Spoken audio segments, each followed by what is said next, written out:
स्थान बना लियो। इतनो धन भड़ो ब्रजवासीन के यहाँ कि सब जा जा करके लुटान लगे। लूटते लूटते जो लूट रहे का है, उनके घर में भी तो लक्ष्मी बैठ गई है, तो उनके भी बढ़ रहे हैं। अब कोई की जगह ही नहीं बची, तो जितनो लुटायो गयो वो सब भूमिगत है गयो।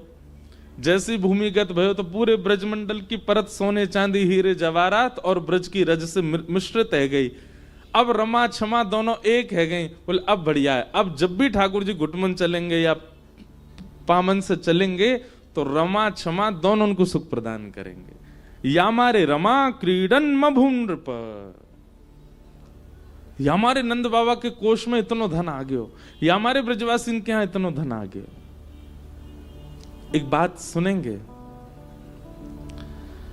यहां पर नंद बाबा की जो स्थितियां हैं ना और ब्रजवासियों की जो स्थिति, मैं उससे अनुभव करता हूं कि अगर ठाकुर जी किसी के जीवन में आएंगे तो ये स्थितियां घटेंगी। उनमें सबसे पहली स्थिति क्या है, मैं कथा में बताया करता हूं, ठाकुर जी जीवन में आएंगे तो आप संग्रह नहीं करोगे, संग्रह करने का मन ही नहीं होगा।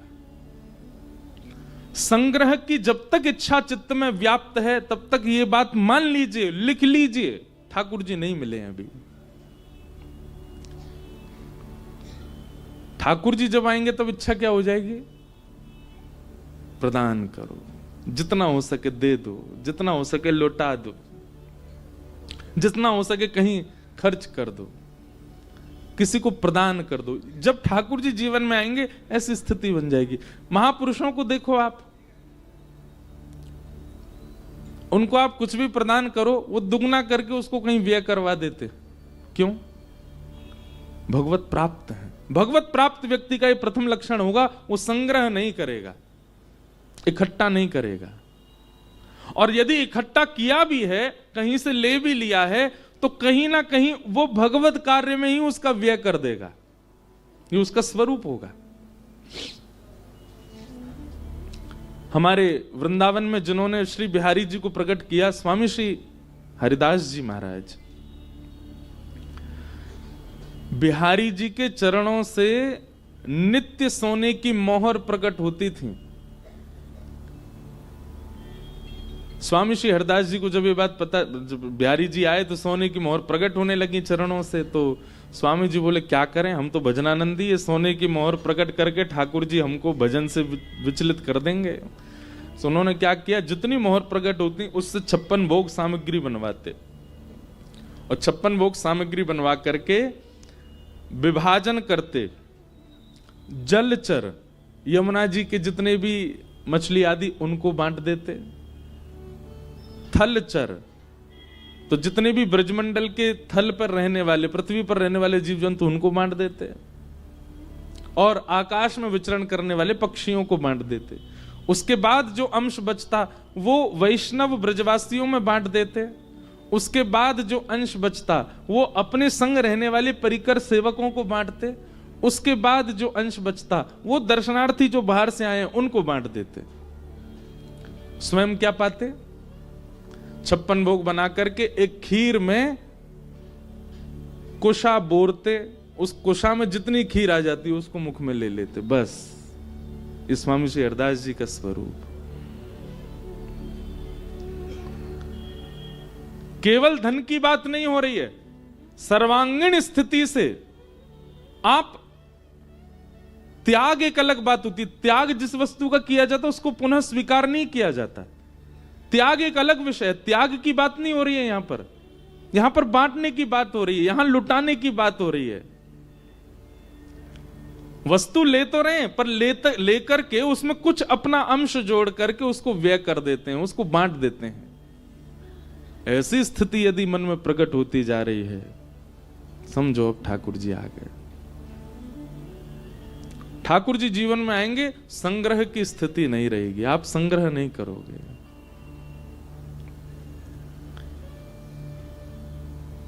दूसरा, ठाकुर जी यदि जीवन में आ गए तो देहाभिमान शून्य हो जाओगे।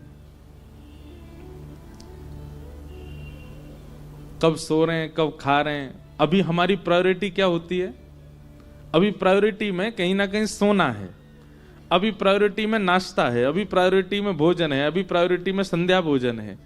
पर ठाकुर जी जब जीवन में आ जाएंगे तो ये जितने भी शारीरिक प्रायोरिटीज है ना, ये सारी एक कोने होती चली जाएंगी। अब निद्रा प्रधानता नहीं है, निद्रा केवल इसलिए है तो इतना सो लें कि हमारे तन को रोग ना लगे, बस इतना ही सोओगे आप, इतना ही पाएंगे कि जिससे तन चल सके, वही पहनेंगे जिससे जाड़ा ना लगे, सर्दी ना लगे, वही पहनेंगे जिससे थोड़ा बस तन ढक जाए।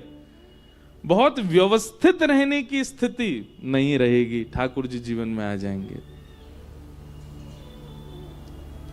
आप यदि बहुत व्यवस्थित रहते हैं, व्यवस्थित रहने का मतलब समझ रहे हैं, एक एक चीज का बारीकी से ध्यान रखते हैं, मेरे बाल कैसे हैं, मेरे कान कैसे, मेरी आंखें ठीक हैं कि नहीं है, मेरे हाथों का सब रंग तो उतर नहीं रहा, काले पड़ जाएं तो कुछ लगा लो, ये कर लो, वैसे इस प्रकार से जो रहना प्रारंभ कर दे बहुत देहाभिमानी होकर के,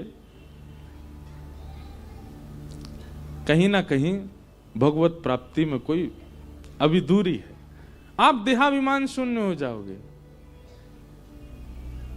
जिन भेषा मेरो सावरो रीझे, जिन भेषा मेरो सावरो रीझे, सोही भेष ओ मैं तो सोही भेष धरूंगी, मैं तो सोही भेष धरूंगी, धरूंगी। मैं बैरागन हूँगी, मैं बैरागन हूँगी। जिन भेषा मारो सांवरो रीछे, तन की जो स्थिति है ना, कब खा रहे हैं, कब पी रहे हैं, कब सो रहे हैं, कब जाग रहे हैं, कब ये सारी स्थितियों से आप परे हो जाओगे, उत्सवात्मक जीवन हो जाएगा। उत्सवात्मक जीवन मतलब उत्सव तभी हो सकता है जब आप देह से व्यवस्थित नहीं हो। घर में ब्याह चल रहा है, सगे भाई का ब्याह हो रहा है और आप करो और 10 बज गए अब तो मैं सोने जाऊंगा, तो बाकी लोग क्या कहेंगे, अरे पागल, घर में ब्याह है, आज भी तेरे को सोने की पड़ी है। क्यों? ब्याह के समय ही हम ऐसा क्यों कहते हैं कि भाई आज भी तुझे सोने की पड़ी है? ठाकुर जी के संबंध में ये बात क्यों नहीं कहते हैं? ठाकुर जी घर में विराज रहे हैं तो सोवे की पड़ी है। लाल जी ने अभी सुबह तक कछु पायो नहीं दे तो को पराठे पावे की पड़ी है। हम व्यवहारिक जीवन में, व्यवहारिक समाज में इस बात को प्रस्तुत कर देते हैं कि भाई ऐसा ऐसा हो रहा है और तुमको अपने तन की पड़ी, अपनी पड़ी है। ये अपनी पड़ी वाली बात हम हमेशा संसार में प्रयोग करते हैं। यही जब ठाकुर जी के लिए प्रयोग हो जाए, तुमको अपनी पड़ी है, तुमको ठाकुर जी की नहीं लग रही जरा भी, उसी समय से समझ जाना अब ठाकुर जी प्राप्त होने लग गए। ये अपनी पड़ी है वाली बात तुमको अपनी पड़ी है। ठाकुर जी विराज रहे तुम्हारे माथे, इनकी सेवा करो, उनकी सेवा के लिए निद्रा को काटो, उनकी सेवा के लिए भोजन व्यंजन को काटो, उनका पहले ध्यान रखो। ऐसी स्थिति करनी नहीं पड़ेगी, अपने आप प्रकट होने लग जाए तो समझो भगवत प्राप्ति। और तीसरा सबसे विशेष, भगवत प्राप्त होने के बाद, भगवत प्राप्ति के बाद एक लक्षण होगा, सब प्रिय लगने लग जाएंगे, सब भाने लगेंगे। कोई अत्यंत ऐसा व्यक्ति जिसकी सबने निंदा कर दी हो, जिसको किसी ने भी हृदय से ना लगाया हो, जिसकी किसी ने भी एक बात भी प्रशंसा की ना करी हो, वह भी आपके सामने आ जाए, आप उसमें भी गुण देख लो, उसमें भी कुछ अच्छा ही देखने लग जाओ। ऐसी स्थिति प्रकट हो जाए, समझ जाओ ठाकुर जी आ गए। ये 3 भाव प्रधान हैं। सबसे पहला संग्रह की स्थिति ना होना, दूसरा देह का अभिमान ना होना, और तीसरा सबके प्रति प्रिय भाव होना। ये ठाकुर जी की प्राप्ति के लक्षण है।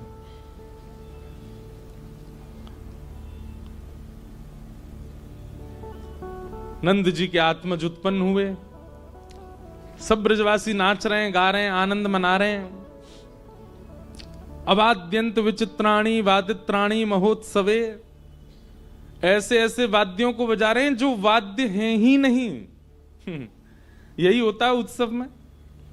जब उत्सव चरम हो जाता है तो फिर ये नहीं देखा जाता कि सामने हमारे वाद्य है, कि हमारे ढोलक है, तबला है। अरे जिससे आवाज प्रकट हो जाए उसी को बजा बजा के उत्सव करते हैं। ऐसे ही सब ब्रजवासियों की स्थिति हो गई। ढोलक तबला 3-4 दिन तक बज सकते हैं, उसके बाद तो इनकी अवधि नहीं है बजने की। अब क्या करें, उत्सव तो मन रहा है। 6 महीना तक नंदोत्सव मनता रहा, और कई कई जगह तो 1 वर्ष का भी आता है। ऐसा वर्णन करते हैं कि इतना उत्सव मना, इतना उत्सव मना कि ठाकुर जी की प्रथम जन्माष्टमी आ गई, ठाकुर जी का प्रथम जन्मोत्सव आ गया। तब बूढ़ी बुजुर्ग माताएं गई यशोदा मैया से, बोली अरे बहन लाला 1 बरस को है वे आयो, हमने तो छठी पूजी ना लाला की। छठी पूजना भूल गए। इसलिए आज भी वृंदावन के कई मंदिरों में जन्माष्टमी से 1 दिन पहले छठी पूजी जाती है ठाकुर जी की। क्यों? बोले यशोदा मैया भूल गई।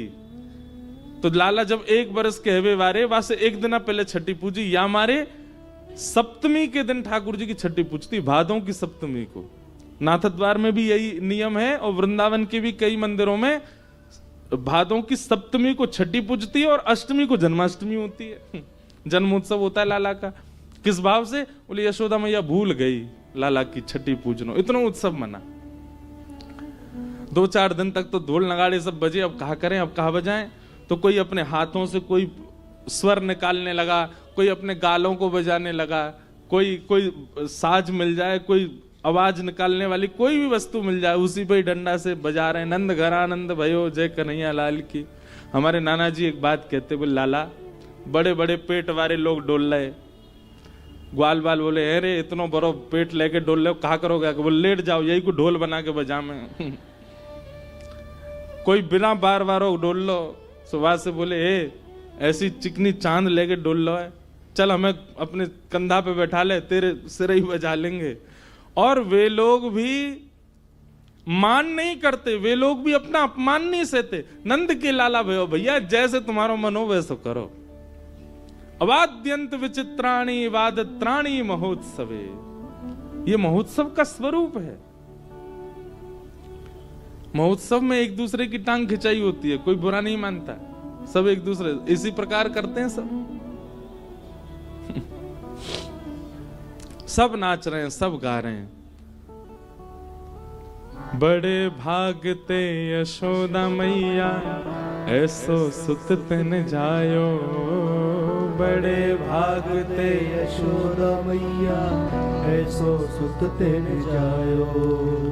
पूर्ण ब्रह्म जगत को स्वामी सोते ने गोद खिलायो, पूर्ण ब्रह्म जगत को स्वामी सोते ने गोद खिलायो। याकू मगवा दे झूलनवा तेरो ललना, याकू मगवा दे झूलनवा तेरो ललना। अरे जुग जुग जीवेरी नंदरानी मैया तेरो ललना, जुग जुग जीवेरी नंदरानी मैया तेरो ललना। अरे हाँ तेरो ललना नंदरानी तेरो ललना,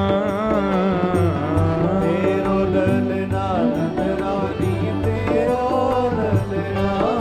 ओ तेरो ललना महारानी तेरो ललना, तेरो ललना महारानी तेरो ललना। ओ जुग जुग जीवेरी यशोदा मैया तेरो ललना, जुग जुग जीवेरी यशोदा मैया तेरो ललना। हे धन्य घड़ी जब होए यशोदा मैया कह के बोले, घड़ी जब होए यशोदा मैया कह के बोले। मैया धन्य घड़ी तो तब आवेगी जब तुम्हारो लाला मैया मैया कह के डोले गो। हम सब अपने कानन, हमारे कान व्याकुल है रहे सुनवे के काजे, कब बोले गो मैया। धन्य घड़ी जब होए यशोदा मैया कह के बोले, घड़ी जब होए यशोदा मैया कह के बोले। नूपुर बांध दो चरणन में घुट मन डोले। नूपुर बांध दो चरणन में घुट मन डोले। नूपुर बांध दो चरणन में घुट मन डोले। नूपुर बांध दो चरणन में घुट मन डोले। पकड़े बाबा की उंगरिया तेरो ललना। पकड़े बाबा की उंगलियां तेरा ललना। पकड़े बाबा की उंगरिया तेरो ललना। पकड़े बाबा की उंगलियां तेरा ललना। अरे जुग जुग जीवेरी यशोदा मैया तेरो ललना। जुग जुग जीवे यशोदा मैया तेरा ललना। जुग जुग जीवेरी नंदरानी मैया तेरो ललना। जीवे नंदरानी मैया तेरा ललना। ओ मैया तोरे द्वारे यशोदा तोरे द्वारे बाला जोगिया आयो। बाला जोगिया आयो। ए मैया तोरे द्वारे यशोदा तोरे द्वारे बाला जोगिया आयो। बाला जोगिया महादेव दर्शन करने आए हैं। काशी में बैठे हुए विश्वनाथ भगवान मचल पड़े। महादेव के मन में आई कि भैया ब्रजमंडल में हमारे स्वामी ने जन्म लियो है, रूप की प्रशंसा इतने देवता कर रहे हैं, हम भी देखवे चलें। और महाराज बागंबर लपटाए, त्रिशूल हाथ में लेकर के डमरू बजाते हुए अलाप निरंजन समस्त गलियों को, माहौलों को, समस्त नगरों को आनंदित करते हुए महादेव दौड़ते हुए जा रहे हैं। मैया तेरे द्वारे यशोदा तोरे द्वारे बाला जोगी आयो। बाला जोगी आयो। हे मैया तोरे द्वारे यशोदा तेरे द्वारे। जय हो। बाला जोगिया आयो। बाला जोगिया हे मैया तोरे द्वारे यशोदा तोरे द्वारे बाला जोगिया आयो। बाला जोगिया आयो। ओ मैया तोरे द्वारे यशोदा तोरे द्वारे बाला जोगिया आयो। बाला जोगिया कैसे हैं महादेव? अंग भभूत गले मुंड माला। अंग भभूत गले मुंड माला। अंग बभूत गले मुंड माला। अंग बभूत गले मुंड माला। श्रृंगीनाद बजायो। श्रृंगीनाद हे बांको तिलक भालू पे चंदा। बांको तिलक बाल पे चंदा। बांको तिलक भालू पे चंदा। बांको तिलक बाल पे चंदा। ओ घर घर अलख जगायो। घर घर हे मैया तोरे द्वारे यशोदा तोरे द्वारे बाला जोगिया आयो। बाला जोगिया आयो।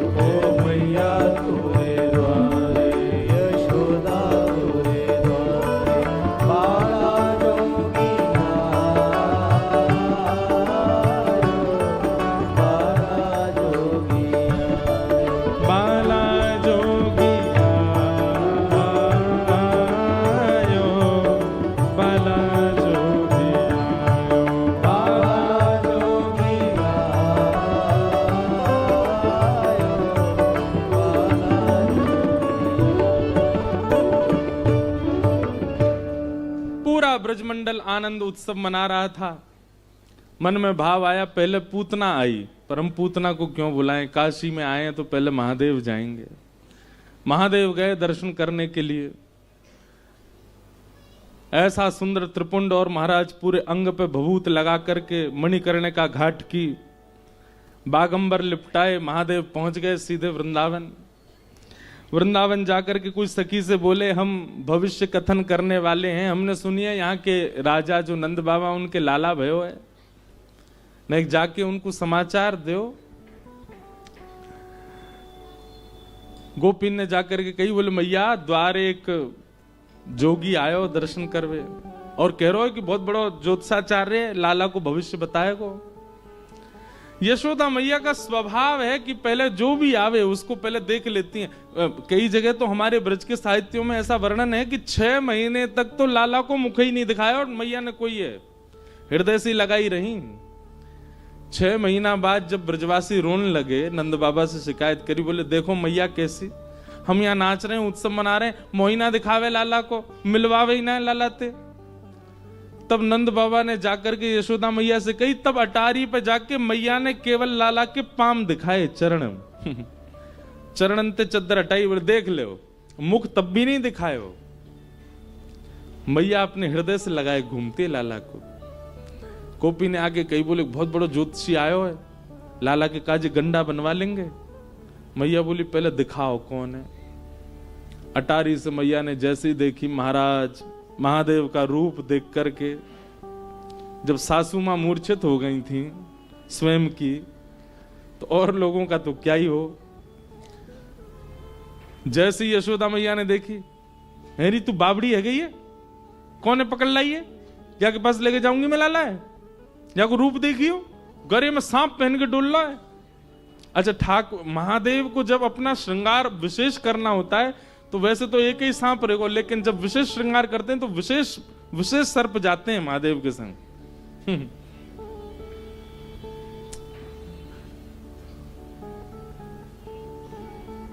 अब मैया द्वार पे आ गो, जोगी क्या करें, बोले अरे बाबा मोड़ान के एक ही काम है, दक्षिणा दे दो सबरे चले जाएंगे। तो एक काम कर, बोले कहा सोने की थाल ला, वहां में रत्न जवाहरात सबरे भर के लिया और लाला की 7 बार ऐसे बेर के नजर उतार के या बाबा हुए दिया, दिखेगा वो ना गोकुल में, लेके चलो जाएगा इतने रत्नन ने, लाला ना दिखाऊंगी आपको। ले भिक्षा चली नंद रानी, कंचन थाल सजायो, लो भिक्षाव जोगी जाओ। भिक्षा लेकर के जैसी मैया गई, जाकर के रत्न आभूषण सब प्रस्तुत कर दिए। महादेव देख करके बोले मैया जी कहा लेके आई हो, बोले बाबा यही ले जाओ, ये दक्षिणा है हमारे लाला के यहाँ, आप आए, आप हमारे द्वार पे आए, आपको बारंबार प्रणाम करें, लो दक्षिणा लो, अब जाओ यहाँ ते। मैया हमको ये सब ना चाहिए, हम तो तेरे लाला को दर्शन करने आए हैं। मैया बोली मेरो लाला फोटून में भी सांप देख ले तो डर जाए, तुम तो सांची की लटका के डोल रहे हो, कानन में कुंडल नहीं है, देख कैसे बिच्छू पकड़ के बैठे हैं, बिच्छू के डंक यहां लगा रखे हैं महादेव ने, बिच्छू लटक रहे, कैसे भोले बाबा है। मैया या एक सांप ते इतनो भय खा रही है, तेरो लाला 1000 फण वाले सांप पे सोवे। यशोदा मैया बोली मेरे लाला के शत्रु सो मैं, 1000 फण वाले सांप पे ऐसी बोल लो बाबा हैं, मेरो लाला सर्प के आसन पे सो। अरे मैया तू जानती नहीं अपने लाला को, वो त्रिलोकीनाथ है, पर ब्रह्म है, देवी देवता सब बाकी आगे नतमस्तक रहे। बोले बाबा सबरे त्रिलोकी में हल्ला कर दियो, देवी देवता ने मना कर दियो, मेरो लाला कोई तो नहीं मिले को।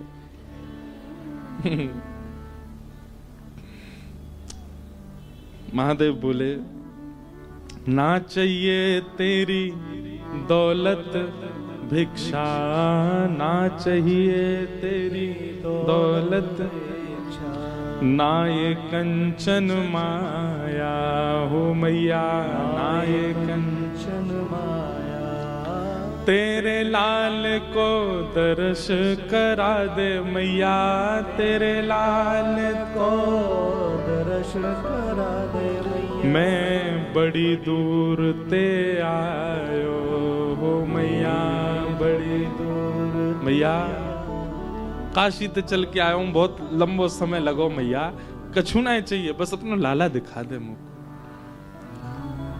मैया बोली लाला तो ना मिलोगे बाबा, और कछु बता।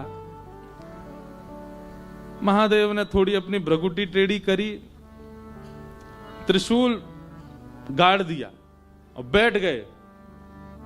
मैया तू अभी साधुन की हट जाने ना है, हम तेरे द्वार पे ही बैठे रहेंगे, आज नहीं तो कल, कल नहीं तो परसों, कभी तो तेरो लाला ने करके आवेगो, तब देख लेंगे बाकू।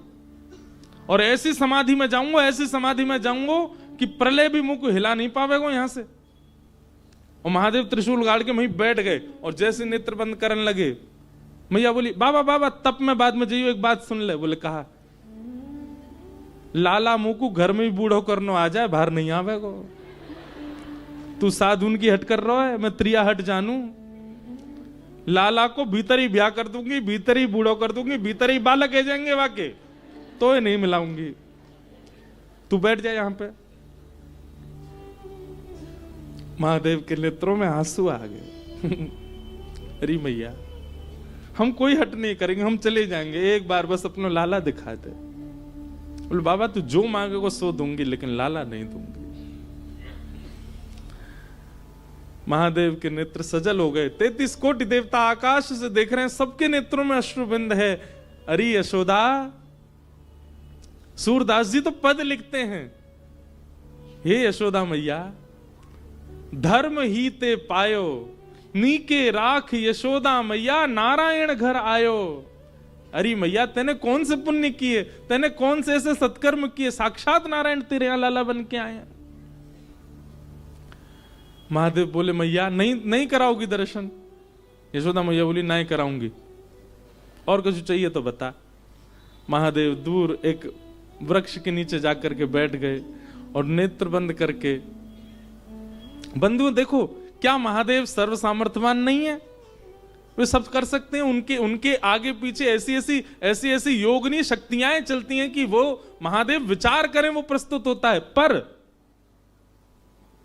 ये जितनी भी शक्तियां हैं, जितनी भी योगनियां हैं, जितनी भी माया है, जितना भी ब्रह्मत्व है, इस सबकी बेड़ियां तोड़ के आगे जा सकता है। केवल प्रेम के आगे सब नतमस्तक हो जाते हैं।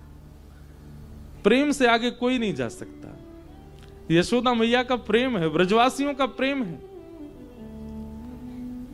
हम आपको सत्य बता रहे हैं, ब्रजवासियों का प्रेम जो है ना वो इतना प्रधान है कि उसके आगे योग जप तप नियम ये सब ना आप लोगों के लिए है, ये सब दुनियादारी के लिए। हम ब्रजवासियों के लिए कोई योग नहीं, कोई जप नहीं, कोई तप नहीं, कोई अनुष्ठान नहीं, हमारे लिए कुछ नहीं है। हमारे लिए केवल एक है प्रेम, बस। वास्तव में प्रेम का उद्गम स्थल है वृंदावन, वहीं से ही प्रेम सब जगह जा रहा है। महादेव सर्व सामर्थ्यवान है, परंतु यशोदा के प्रेम के आगे नहीं है। महादेव ने नेत्रबंद किए, नेत्रबंद करे, भीतर पौड़े भय लाला से बोले बहुत बढ़िया ठाकुर जी, पौड़े रहो, आनंद करो आप तो। ठाकुर जी बोले अरे महादेव आप पधारे, पर मैं क्या करूं, मैं तो मैया के बड़ो अधीन हूं। बोले हाँ ठीक है, अधीन तो रहोगे, ठीक है, सब आपकी माया है भगवान, दर्शन नहीं कराओगे, आप चाह जाओ तो सब हो सकता है, पर आप चाहते नहीं है हमें दर्शन कराना। जब भाव विह्वल महादेव को देखा, ठाकुर जी रोक नहीं पाए, खूब जोर से रोने लगे।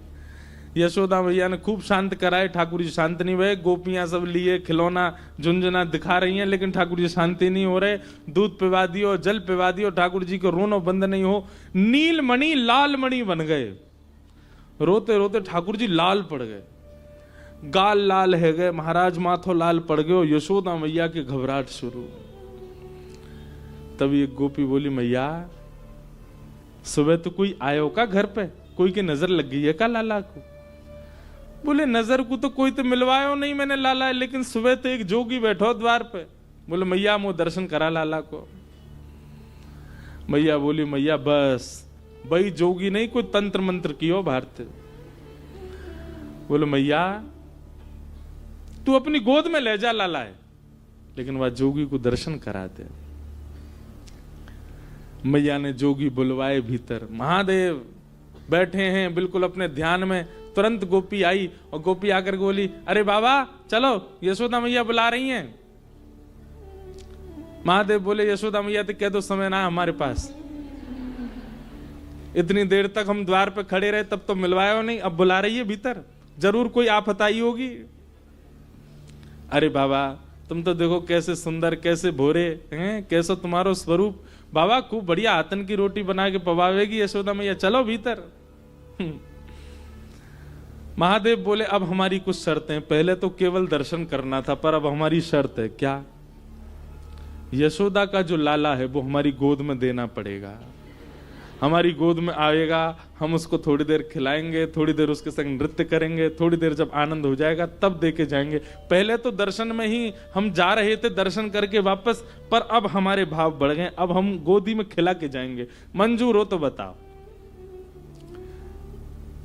मैया से जाके कही, मैया बोली ज्यादा ज्यादा रात तक रोवेगो लाला, सुबह तो शांत ही जाएगो, गोद में नहीं दूंगी बाकी में। ठाकुर जी ने जैसे ये बात सुनी तो जैसे बच्चे रोते रोते कभी सांस चली जाती है बच्चों की, ऐसे रोते रोते ठाकुर जी की सांस चली गई। अब तो सब देखें तो मुंह खुल रहा है, आंसू निकल रहे हैं, लेकिन आवाज नहीं आ रही ठाकुर जी की। सब ने गोद में लिए, खूब थप्पी दी, ठाकुर जी की सांस नहीं आवे। गोपी बोली मैया, बाबा टोटका कर रहा भारते, बात गोद में दे दियो मैया, लेकिन वह बुला ले भीतर, लाला से बड़ो कुछ नहीं है। तुरंत कहीं बोले बाबा जो कहोगे सो करेंगे। बोले अब हम गोद से भी ऊपर हमारी भाव बढ़ गए। बोले अब क्या भाव है आपका? बोले मैया से कहो अपने द्वार पे ही हमारा स्थान बनवावे, और जब जब यहाँ को लाला निकलेगा तब तब देखेंगे अब हम, अब इतने में काम नहीं चलेगा। यशोदा मैया सब में राजी है। कि सूरदास जी महाराज वर्णन कर रहे हैं, महादेव भीतर गए हैं नंद भवन में। आहा, पंचवेर परिक्रमा करके, पंचवेर परिक्रमा करके, 5 बार तो पहले परिक्रमा करी महादेव ने, नेत्र थोड़े थोड़े लाल हैं। आहा, 5 बार परिक्रमा करके अपनी दोनों भुजाएं आगे करी हैं। जैसे ही सुकोमल श्री ठाकुर जी, सांस रुक गई है, मोह लाल पड़ गया है, नेत्रंते आंसू गिर रहे हैं, जैसे ही महादेव की गोद में गए और महादेव ने गोद में लेकर के जैसे ही अपने अंक में भर के महादेव ने ठाकुर जी को देखा, ठाकुर जी की सांस वांस सब आ गई, धीमे धीमे लाल मणि नील मणि हेन लगे, नेत्र खुल गए। और महादेव के इस रूप को देखकर के जैसे बालक के सामने कुछ विचित्र वस्तु दे दो तो वो टकटकी लगा के देखता है, ऐसे ही ठाकुर जी महादेव को देख रहे हैं। महादेव बार बार ठाकुर जी के श्री चरणों को अपने शीश लगा रहे हैं, नेत्रों से प्रेमाश्रु भर रहे हैं, ठाकुर जी को गोद में लेकर नृत्य कर रहे हैं। और जैसे किसी बालक को खिलाते हैं तो बालक किलकालियां मारता है, ऐसे ही महादेव बार बार जब जब ठाकुर जी की ओर देखते हैं तब तब ठाकुर जी किलकारी मार करके हंसते हैं। पंचवेर परिक्रमा करके, और ठाकुर जी को प्रसन्न करने के लिए अपनी श्रृंगी निकारी, श्रृंगी नाद बजाए। सूरदास बलिहारी या पे, सूरदास बलिहारी या पे। हरिहर के इस मिलन को देख करके, हरि छोटे हैं और हर बड़े हैं, हरि बालक हैं और हर खिलाने वाले जोगी बन के आए हैं। इस रूप को देख करके सूरदास जी बलैया ले रहे हैं। सूरदास बलिहारी या पे, सूरदास बलिहारी या पे। अपनो भाग जगायो भोले, अपनो भाग जगायो। महादेव ने तो दृष्टि मात्र से ठाकुर जी को प्रसन्न कर दिया। अब तो कभी ठाकुर जी उनकी जटा पकड़ ले, महादेव मुख पास करें तो उनकी नाक पकड़ ले, उनके गाल पकड़ ले। और ये दृश्य देख करके यशोदा मैया इतनी आनंद में भर गई। बोले बाबा अब कहीं मत जाओ, अब तो सदा के लैया आपको मेरी शपथ है, जब तक मेरो लाला या धराधाम पे या धराधाम को सुशोभित करे, आप मेरे लाला के संग ही रहो।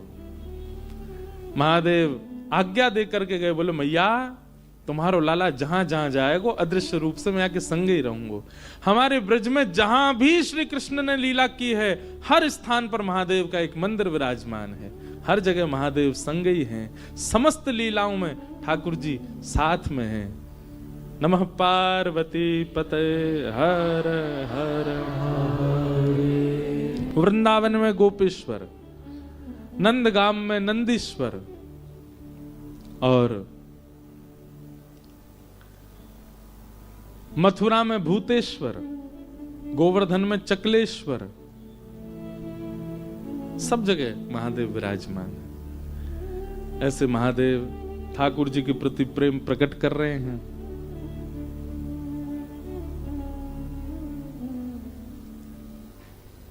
उस प्रेम भाव को हम वंदन करते हैं, नमन करते हैं।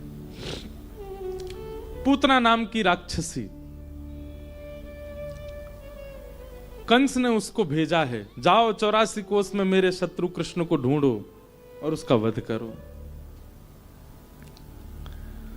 पूतना ने अपना रूप बदला, अत्यंत सुंदरी बनकर के 84 कोस में जन्म लेने वाले जितने भी बच्चे हैं सबके घर जाती है और उन बालकों को गोद में लेके अपना पयोधर पान कराती है। कालकूट विष पीते ही बालक मर जाते हैं।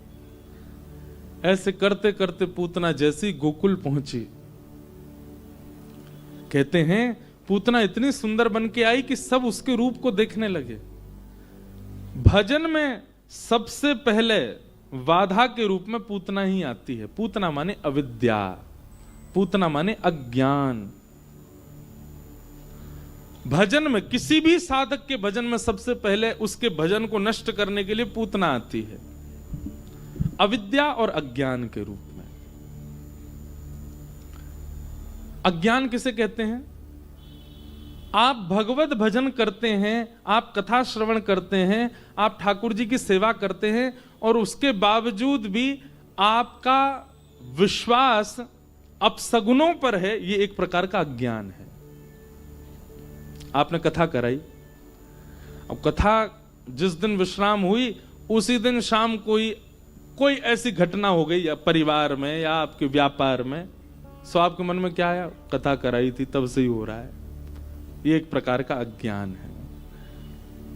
आप भक्ति के मार्ग पर हैं और उस भक्ति मार्ग पर चलने के बाद कोई घटना घटती है तो आप घटना का आरोप भक्ति पर लगा रहे हैं, ये अज्ञान है।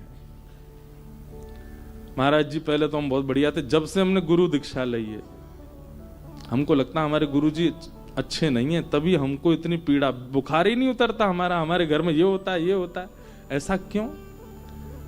आप गुरु पर, आप भक्ति पर, आप भगवान पर प्रश्न थोड़ी उठा सकते हैं। ये अविद्या है, ये अज्ञान है। अगर आप अपने इष्ट के उपासक हैं, अगर आप अपने गुरु मंत्र का जाप करते हैं, अगर आप अपने ठाकुर की सेवा और एक इष्ट के प्रति पूर्ण श्रद्धा समर्पण रखते हैं, उसके बाद घटने वाली जो भी घटना है उसकी जिम्मेवारी आप अपने ऊपर लोगे, ना कि किसी और पर थापो। अगर आप किसी और पर उसका भाव मथते हैं, यही अविद्या है, यही अज्ञान है।